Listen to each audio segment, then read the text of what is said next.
Daniela Pérez, Mércia Nakashima, mãe e filhas de Sorriso. O que essas mulheres têm em comum?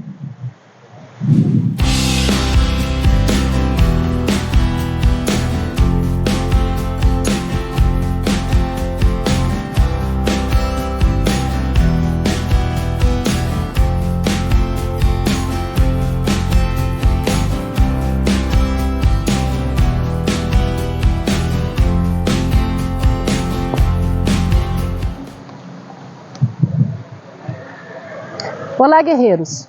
Sejam muito bem-vindos para mais uma sessão de terapia no campo.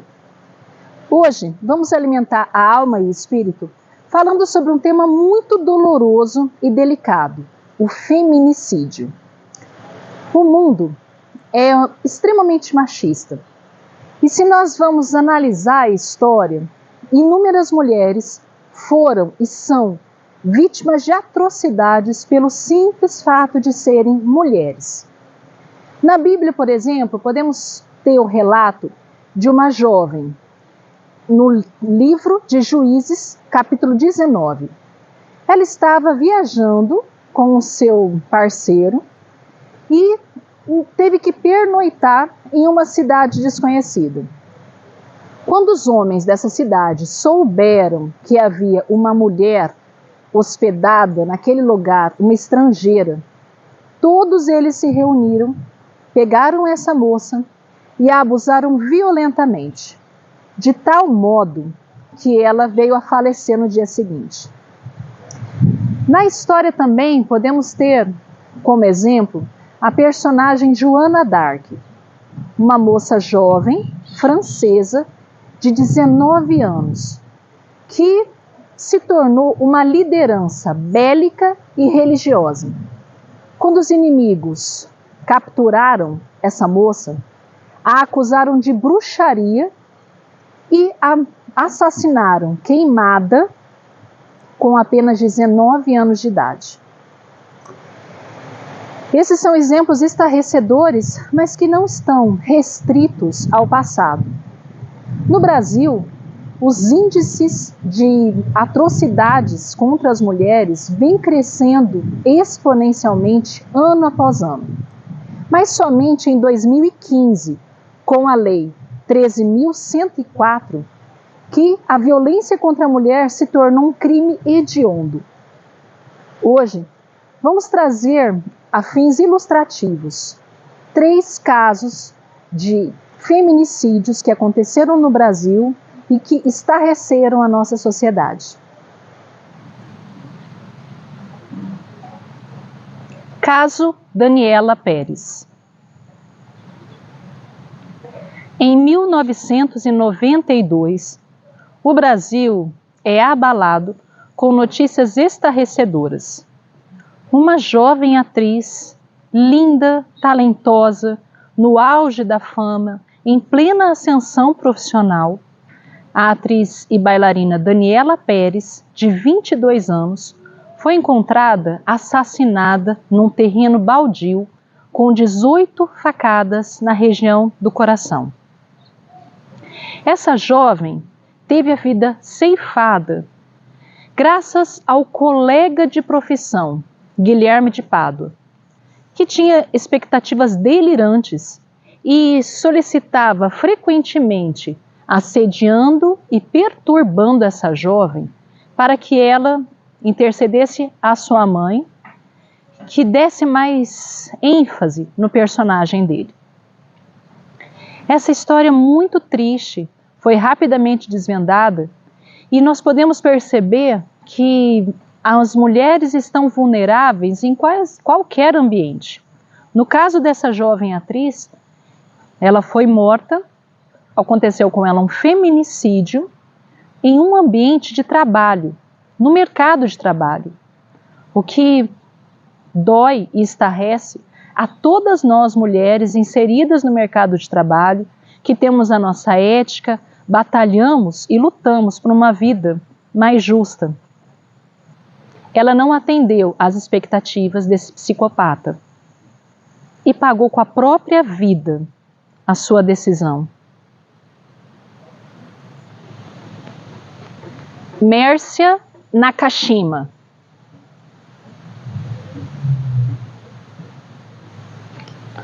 Uma jovem linda, de 28 anos de idade, advogada, oriunda de uma família unida, que tinha o hábito de almoçarem todos os domingos juntos. Essa jovem estava insatisfeita com seu relacionamento amoroso. Porque no início, especialmente as mulheres, elas se encantam com os seus parceiros. E muitas vezes os defeitos são vistos com atos de amor e carinho. A mulher não percebe, inicialmente, os maus tratos. Mas o tempo vai passando e as escamas vão caindo. Aí, toda a falta de respeito, o ciúme excessivo e todas as grosserias começam a pesar para as mulheres. E, de modo óbvio, quando insatisfeitas, elas querem pôr fim num relacionamento que não está lhe fazendo bem. Com Mércia Nakashima não foi diferente. Ela quis finalizar o seu relacionamento com o então namorado Misael Bispo. Só que esse homem, como tantos outros no Brasil e no mundo, não viu e não entendeu que mulheres têm direito a falar da sua insatisfação e se posicionarem quando não estão satisfeitas no relacionamento. Esse homem, como tantos outros, sentenciou à morte uma moça que tinha lhe entregado o coração, a confiança, o carinho, que tinha lhe aberto as portas para a família Nakashima. Esse homem deu 2 tiros em Mércia. Um pegou no braço e o outro no maxilar. E enquanto ela estava desmaiada em seu carro, ele empurrou o carro para uma represa, matando-a afogada. Muitas pessoas se confundem pensando que o feminicídio se restringe somente a situações que há interações amorosas, mas não. 80% dos casos realmente são os parceiros que assassinam as suas namoradas, esposas, noivas. Mas 20% dos casos são feitos por completos estranhos. E é esse caso que eu vou falar agora. Mãe e filhas de Sorriso.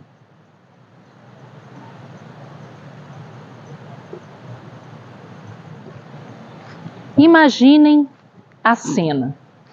Uma mãe que está com suas 3 filhas em casa. Uma casa em que havia trancas nas portas, cachorros bravos, cerca elétrica. Essa mãe escuta um barulho na cozinha. Ela se assusta, estranha a situação, só havia ela e as meninas em casa. E vai na cozinha analisar o que está vendo, né? Qual é a origem daquele barulho? E se depara com um estranho. Ele, um homem que viu uma mulher, como tantas outras e como cada uma de nós, levando a sua vida, trabalhando, cuidando das suas filhas, esperando seu marido voltar após uma viagem de trabalho. Na sua rotina, dentro de casa, dormindo, esse homem olhou para essa mulher e não a viu como um ser humano, a viu como um objeto que deveria pura e simplesmente satisfazê-lo.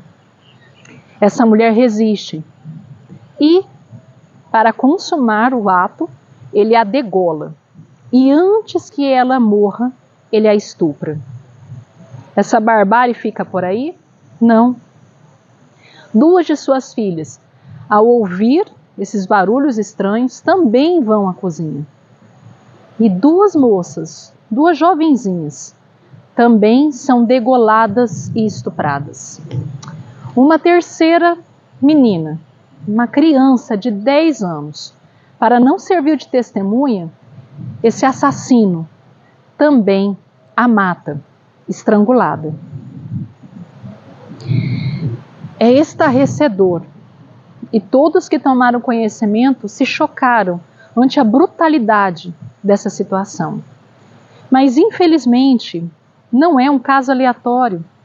quantos homens que olham para as mulheres e às vezes simplesmente como objeto sexual, que não têm direito a dizerem não, a não quererem, a resistirem, precisam obedecer.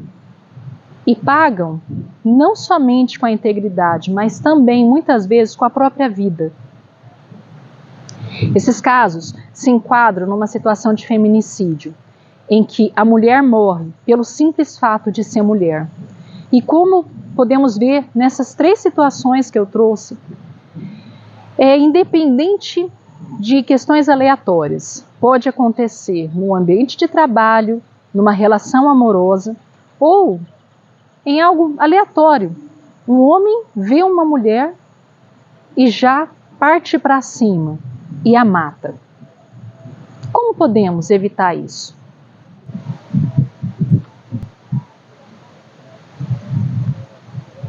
Eu sugiro, para nós mudarmos essa situação, evitarmos essas situações futuramente, 2 passos. O primeiro é: mulher tem que ser amiga de mulher. Nós mulheres precisamos estar mais unidas, né? Uma respeitar a outra, uma entender melhor a outra. Somos irmãs, precisamos ter comunhão umas com as outras e não uma relação de rivalidade, né? De até mesmo um machismo interno, né? Dizendo, poxa, mas que roupa que ela estava usando, o que ela fez, por que essa situação aconteceu isso, deve ter alguma culpa dela por trás disso. Não, precisamos defender umas às outras. E o segundo passo é nós intervirmos na criação dos nossos meninos, nossos jovens, nossos homens, podendo ensiná-los a respeitar as mulheres, a proteger as mulheres, a ter uma conduta diferenciada. Somos mulheres, somos mães, irmãs, esposas, filhas. Então precisamos conscientizar os homens de como eles também são responsáveis pelos nossos bem-estar.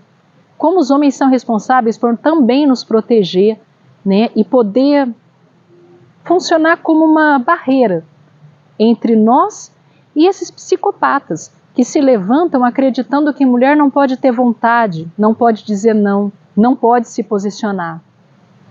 Se conseguirmos, ainda que seja a passos de formiga, devagarzinho, impactarmos a realidade que nós vivemos, podemos sim transformar o mundo num lugar melhor, se não nessa geração, nas gerações futuras.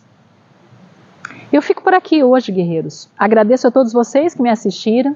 Espero que tenhamos dias de vitórias e respeito uns pelos outros. Nos vemos em breve para mais uma sessão de terapia no campo. Beijos e até lá!